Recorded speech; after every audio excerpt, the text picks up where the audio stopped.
SpiceJet விமான சேவை நிறுவனத்தின் பங்குகள் அனைத்தையும் கலாநிதி விற்பனை செய்து அந்நிறுவனத்திலிருந்து விலகியுள்ளார்.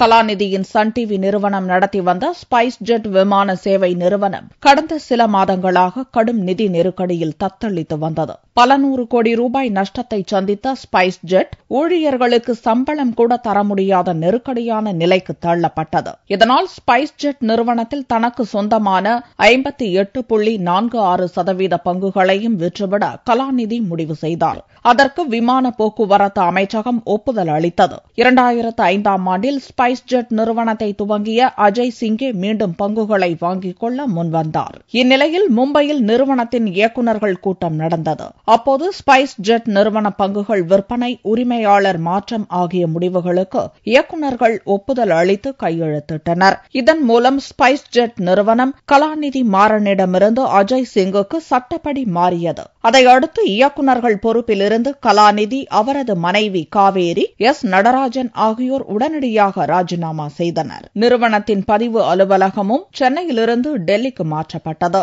ஸ்பைஸ்ஜெட் நிறுவனத்துக்கு மீண்டும் புத்துணர்வூட்டும் வகையில் நிதி முதலீட்டாளர்களின் உதவியுடன் 1500 கோடி ரூபாயை நிறுவன செயல்பாட்டுக்கு அஜய் சிங் அளித்துள்ளார்.